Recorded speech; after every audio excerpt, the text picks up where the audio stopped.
They were already smiling when I walked into the courtroom. Not nervous smiles, not polite ones. The kind you wear when you're certain the ending has already been written and it favors you. My wife sat beside her lawyer with her arms folded, calm, almost radiant. Her father leaned back in the front row like a man watching an investment finally pay off. Papers were stacked neatly. Coffee cups on the bench were still warm. This wasn't a trial to them. It was a formality, a victory lap. And the worst part was that everyone in that room thought I was the fool who didn't see it coming. The judge hadn't answered yet, but the energy was already set. My wife glanced at me once, just long enough to confirm what she believed. I was beaten. No house, no business, no leverage. Just a man about to sign his life away. Her father didn't even look at me. I wasn't worth eye contact. He whispered something to her lawyer, smiled, and checked his watch, as if wondering how long this inconvenience would take before lunch. I sat alone at the table reserved for the losing side and kept my hands flat on the wood, so no one could see how steady they were. This wasn't how I imagined my marriage ending. 10 years earlier, we'd stood in a courthouse not far from here, laughing because the clerk had misspelled her name on the license. Her father had been there too, shaking my hand a little too firmly, telling me he respected men who knew their place. I thought it was a joke back then. I laughed. That was my first mistake. From the outside, our life looked clean. Suburban house, 2 cars, a small company I'd built from scratch. But slowly, almost invisibly, the balance shifted. Her father started helping with finances, advising, introducing accountants, structuring things more efficiently, he said. I was busy working, trusting the people who claimed they were family. By the time I noticed how little was actually in my name, it was already framed as reasonable, temporary, smart planning. Then came the distance, then the arguments, then the lawyers. By the time the divorce papers were filed, the story was already written for me. I was the reckless one, the inattentive husband, the man who didn't protect his assets. They had documents to prove it, shell companies I didn't control, accounts I couldn't touch, a house I paid for that technically wasn't mine. Every time my lawyer raised a concern, her father's team had an answer ready. So when the judge finally entered and everyone rose, my wife's confidence didn't waver. Her father straightened his jacket. This was supposed to be the end of it. The judge began reading. Property division, asset allocation. Each sentence landed exactly where they expected it to. My business interest dissolved on paper. The house awarded to her. The accounts recognized as separate property. I nodded when required. Signed where indicated. I could feel the room relaxing around me, like tension releasing after a long wait. That's when my wife leaned toward her father and whispered something that made him grin. They thought it was over. They didn't see the judge pause, didn't notice a slight hesitation as he turned a page, didn't hear the shift in his tone when he cleared his throat and looked up, not at me, but past me. Before we conclude, he said calmly, I need clarification on one matter. Her father finally looked forward. Mr. Caldwell, would you please remain seated after this session? I'll need to speak with you. The smile on my wife's face froze, just for a second, barely visible. Her father frowned, confused, and then laughed softly, assuming it was procedural, routine. I lowered my gaze, signed the final page, and slid the pen back across the table. They were still celebrating a win they didn't realize had already expired. Outside the courtroom, they didn't even try to hide it. My wife hugged her father, laughing quietly, the kind of laugh you give when the danger has passed. Her lawyer shook hands all around, already talking about next steps, about transferring titles and final filings. Someone mentioned celebrating. Someone else mentioned champagne. No one mentioned me. I walked a few steps behind them, close enough to hear but far enough to be invisible. That had become my position over the last year, present but irrelevant. The man who used to make decisions reduced to a signature machine. My wife finally turned, more out of courtesy than concern. You okay? She asked, her voice flat, professional. Not cruel, worse, indifferent. I'm fine, I said. She nodded, satisfied. That was all she needed. Confirmation that I wasn't going to cause a scene. Confirmation that the version of me they'd built their strategy around still existed. Her father clapped a hand on her shoulder. Told you, he said proudly, these things always come down to preparation. Preparation. That word had followed him everywhere. He was a man who believed control was the same thing as intelligence. If something went wrong, it was because someone else hadn't listened to him soon enough. I remembered the first time he invited me into his office. Glass walls, dark wood desk, a city view meant to intimidate. He laid out spreadsheets and flowcharts explaining how inefficient my little company was, how exposed. "You don't want surprises," he said. "Men who get surprised lose everything." I agreed. I let him restructure, let him move assets, let him recommend people. Every step framed as protection, every signature framed as trust. Now those same structures were being used to prove I had nothing. They walked ahead toward the elevators, already talking about logistics. I slowed, pretending to check my phone, and watched my wife lean into her father as if he were the real partner in her life. Maybe he always had been. In the elevator lobby, her lawyer finally noticed I wasn't beside them. He turned, gave me a tight smile. "We'll be in touch," he said, "if anything else is required." "Of course," I replied. The doors closed on them, and for a moment, I was alone in the quiet hum of the hallway. No victory, no defeat, just the aftermath. I didn't leave the building. Instead, I sat on a bench near the clerk's office and waited. People passed, lawyers rushing, couples arguing, security guards pretending not to listen. My phone buzzed once, a message from my wife.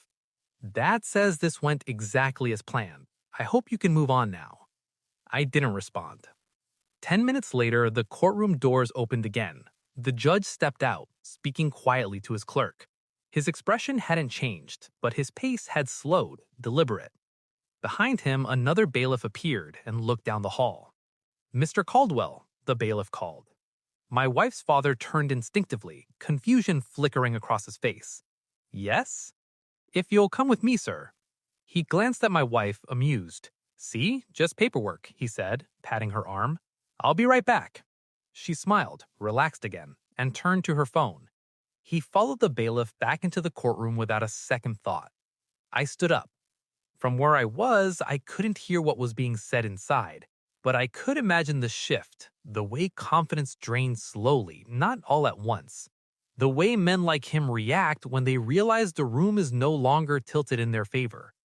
I'd spent months preparing for this moment, not rehearsing speeches, not fantasizing about revenge, just gathering facts, timelines, documents that showed patterns instead of accusations. I never needed to speak loudly. I just needed to wait until the right person asked the right question. And now, finally, someone had. The door stayed closed longer than expected. My wife checked her watch, once, then again. Something was taking longer than it should. She looked up, searching the hallway, and her eyes met mine for the first time since the hearing ended. There was a flicker there. Not fear yet, just uncertainty. I gave her nothing back. Only then did she begin to understand that the celebration might have been premature. The hallway felt different once the doors closed behind him. Quieter. Like the building itself was holding its breath. My wife paced near the elevators, phone in hand, pretending to scroll while glancing up every few seconds. Her confidence hadn't vanished yet, but it had softened, edges rounding off. "This is taking longer than I thought," she said, mostly to herself. I stayed where I was, leaning against the wall, arms relaxed. If I spoke now, it would ruin everything. Silence had always been my strongest position. They mistook it for weakness. I let them. While she waited, my mind went back to the first night I realized the divorce wasn't just about leaving me. It was about extracting everything that could be extracted. I'd been going through old tax documents, trying to understand why numbers never seemed to add up anymore. Accounts I recognized, transfers I didn't. A company listed as a partner in one of my former projects, using an address that looked familiar. It was her father's office. At first, I assumed there was a simple explanation. There always had been. But explanations stopped working once I followed the trail far enough. The same entity appeared again and again. Always just outside the frame. Always positioned to benefit when something of mine disappeared. Profits rerouted, losses assigned to me. Everything legal on the surface, everything predatory underneath. That was when I stopped confronting and started documenting. I didn't warn my wife. I didn't accuse her father. I let them believe the story they'd written was holding. While their lawyers prepared for court, I prepared for scrutiny, not emotional arguments, not moral ones, just clean, boring sequences that showed intent without ever saying the word. The courtroom door finally opened. Her father stepped out first, but he didn't look the same. His posture was still upright, but his smile was gone. A bailiff followed close behind them now, not leading, but not giving him space either. My wife straightened. "Dad?" she called, laughing a little too loudly. "Everything okay?" He didn't answer right away. He looked at her, then at me, and something passed between us. Recognition. Not of fear, but of position. He understood in that instant that I hadn't been guessing, I'd been waiting. "We need a few more minutes," he said carefully. "Go get some air." She frowned. What did he want? "Just questions," he replied. Questions. That word landed differently now. The courtroom door stepped into the hallway next, speaking quietly with another official. I caught fragments as they passed: related entities, disclosure obligations, clarification of authority. My wife's smile faded completely. "What is this?" she asked, turning to me. "Did you say something?" I met her eyes, calm, unapologetic. "No," I said. I answered when asked. Her jaw tightened. That was the moment she realized the story she'd been told about me being careless, about her father protecting her, about the divorce being clean and final, had holes in it. And holes in courtrooms don't stay holes for long. They get examined, measured, pulled apart. The bailiff spoke again. "Mr. Caldwell, the judge would like you back inside." This time, there was no mistaking the tone. Her father took a step, then paused, looking at his daughter. "It's nothing," he said too quickly. "Just a misunderstanding." She didn't respond. As the doors closed behind him again, she turned to me, voice low. "What did you do?" I shook my head. "I didn't do anything," I said. "I stopped fixing your father's problems for him." Her eyes searched my face, desperate now, looking for anger, for triumph, for something familiar. There was none, just distance. Inside the courtroom, something irreversible was beginning. And this time, it wasn't about the divorce. The hallway felt different once the doors closed behind him. Quieter, like the building itself was holding its breath. My wife paced near the elevators, phone in hand, pretending to scroll while glancing up every few seconds. Her confidence hadn't vanished yet, but it had softened, edges rounding off. "This is taking longer than I thought," she said, mostly to herself. I stayed where I was, leaning against the wall, arms relaxed. If I spoke now, it would ruin everything. Silence had always been my strongest position. They mistook it for weakness. I let them. While she waited, my mind went back to the first night I realized the divorce wasn't just about leaving me. It was about extracting everything that could be extracted. I'd been going through old tax documents, trying to understand why numbers never seemed to add up anymore. Accounts I recognized, transfers I didn't. A company listed as a partner in one of my former projects, using an address that looked familiar. It was her father's office. At first, I assumed there was a simple explanation. There always had been. But explanations stopped working once I followed the trail far enough. The same entity appeared again and again, always just outside the frame, always positioned to benefit when something of mine disappeared. Profits rerouted, losses assigned to me. Everything legal on the surface, everything predatory underneath. That was when I stopped confronting and started documenting. I didn't warn my wife. I didn't accuse her father. I let them believe the story they'd written was holding. While their lawyers prepared for court, I prepared for scrutiny. Not emotional arguments, not moral ones, just clean, boring sequences that showed intent without ever saying the word. The courtroom door finally opened. Her father stepped out first, but he didn't look the same. His posture was still upright, but his smile was gone. A bailiff followed close behind them now, not leading, but not giving him space either. My wife straightened. "Dad?" she called, laughing a little too loudly. "Everything okay?" He didn't answer right away. He looked at her, then at me, and something passed between us. Recognition. Not of fear, but of position. He understood in that instant that I hadn't been guessing, I'd been waiting. "We need a few more minutes," he said carefully. "Go get some air." She frowned. What did he want? Just questions, he replied. Questions. That word landed differently now. The courtroom door stepped into the hallway next, speaking quietly with another official. I caught fragments as they passed: related entities, disclosure obligations, clarification of authority. My wife's smile faded completely. "What is this?" she asked, turning to me. "Did you say something?" I met her eyes, calm, unapologetic. "No," I said. I answered when asked. Her jaw tightened. That was the moment she realized the story she'd been told about me being careless, about her father protecting her, about the divorce being clean and final, had holes in it. And holes in courtrooms don't stay holes for long. They get examined, measured, pulled apart. The bailiff spoke again. "Mr. Caldwell, the judge would like you back inside." This time, there was no mistaking the tone. Her father took a step, then paused, looking at his daughter. "It's nothing," he said too quickly. "Just a misunderstanding." She didn't respond. As the doors closed behind him again, she turned to me, voice low. "What did you do?" I shook my head. "I didn't do anything," I said. "I stopped fixing your father's problems for him." Her eyes searched my face, desperate now, looking for anger, for triumph, for something familiar. There was none, just distance. Inside the courtroom, something irreversible was beginning. And this time, it wasn't about the divorce. The room never fully recovered after that. Even when the judge shifted back to procedural language, the damage was done. My wife sat rigid, hands clenched in her lap, eyes fixed on the bench but unfocused. Her lawyer whispered urgently, flipping pages that no longer mattered. Across from them, her father stared straight ahead, jaw set, the expression of a man trying to hold a door closed with one hand while something heavy leaned against it from the other side. The judge finished the formalities of the divorce with clinical efficiency. Dates, signatures, statements entered into record.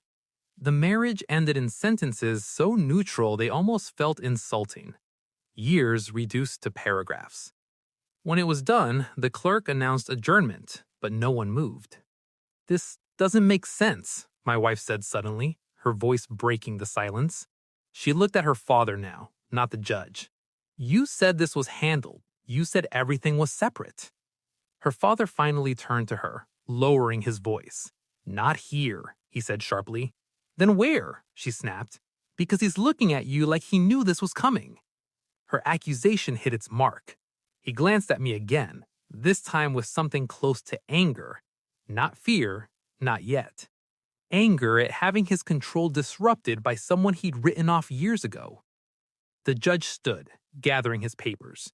"Mr. Caldwell," he said evenly, "you will be contacted regarding the next steps. This court expects full cooperation."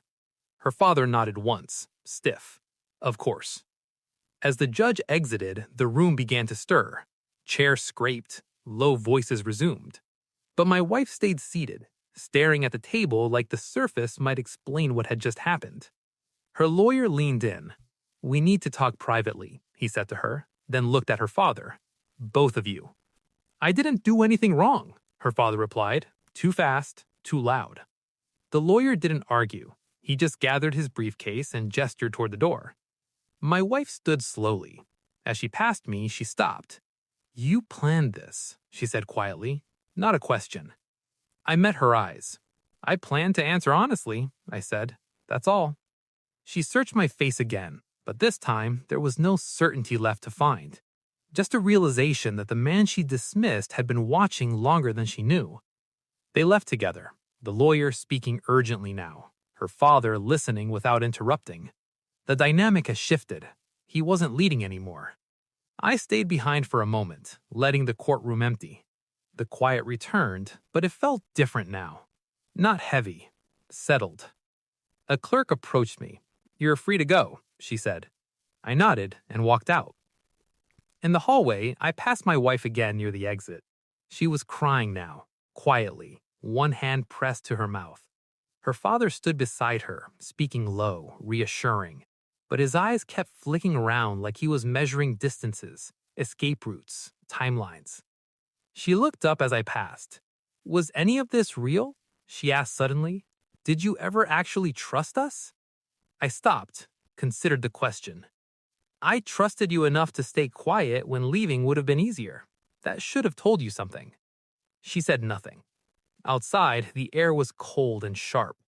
I stood on the courthouse steps for a moment, watching people hurry past, lives intact, unaware of how quickly structures collapse when the wrong question is finally asked.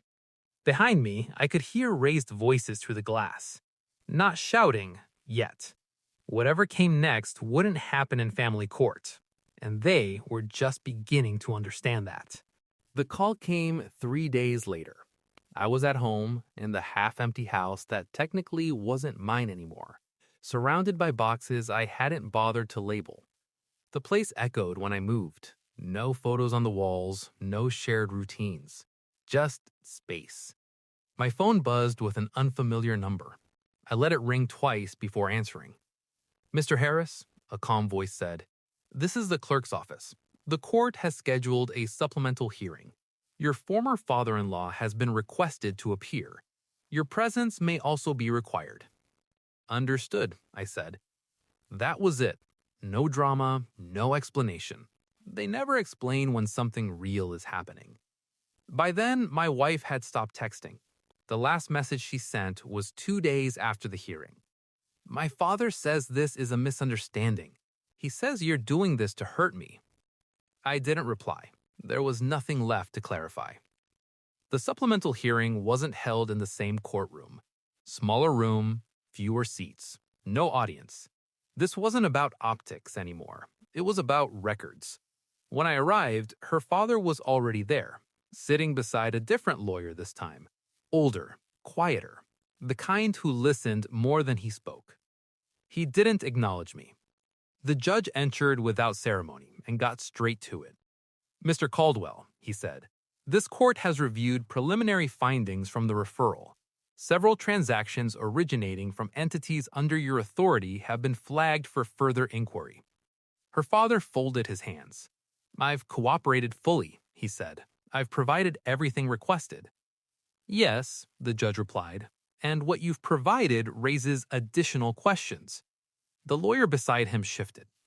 The judge continued, specifically regarding the timing of asset transfers relative to the filing of the divorce and the role those transfers played in altering the apparent financial standing of one party. Her father finally looked at me then, not directly, just enough to register me as a factor.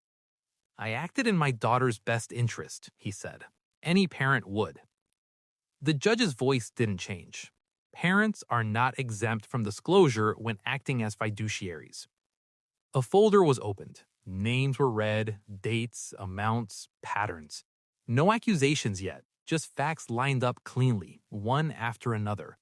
The kind of presentation that didn't need commentary. My wife wasn't there. That surprised me at first. Then it didn't. This room wasn't for her. This was where the scaffolding behind her confidence was being inspected for cracks. When it was over, the judge leaned back slightly. "This matter is being escalated beyond this court's jurisdiction," he said. "You will be contacted." Her father nodded, but his face had gone pale. Outside, in the corridor, he finally spoke to me. "You think this ends with me," he said quietly. "It won't." I looked at him. Really looked this time. At the man who controlled every room he'd ever entered. Who taught his daughter that leverage mattered more than loyalty. "I never thought it ended with you. I just knew it didn't end with me." He stared at me for a long moment, then turned and walked away with his lawyer. Weeks passed. Accounts were frozen, transfers delayed. Phone calls stopped being returned. My wife called once late at night, her voice unsteady. "They're asking questions about things I don't understand." "I believe you," I replied. She waited for me to say more. I didn't. What was happening now wasn't revenge. Revenge would have been loud, emotional, satisfying in the wrong way. This was something else. This was gravity finally doing its job. The collapse didn't happen all at once. It never does. It happened in pieces, quietly, behind closed doors, through delays and unanswered calls, and meetings that suddenly required rescheduling. The kind of erosion that looks temporary right up until there's nothing left holding the structure together. My wife showed up at the house one afternoon without warning. She stood in the doorway like a guest who didn't know whether she was welcome. Her confidence was gone now, not replaced with anger or blame, just uncertainty. "They froze one of the accounts," she said. "The one my dad said was untouchable." I nodded. "That was always the first one to go." She looked at me sharply. "You knew?" "I understood how it was built," I said. "That's not the same thing." She stepped inside, eyes scanning the empty rooms. "They're talking about audits, about things going back years." "I know." Her voice dropped. "They think I knew, that I was part of it." That was the first time I heard fear in her voice that wasn't about losing comfort, but about losing protection. Her father had always been the constant, the one who fixed things, who made problems disappear. "What's going to happen to him?" she asked. I didn't answer right away, not because I didn't know that, because this wasn't a question she was ready to hear answered. "He'll have to explain," I said finally, "to people who don't care who he is." She sat down slowly on the edge of the couch. "He keeps saying this is your fault." I let out a quiet breath.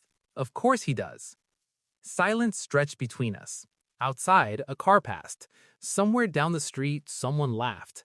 Life continuing as if nothing monumental was unraveling a few feet away. They asked me to sign something, to confirm I had no involvement. "Did you?" I asked. She hesitated.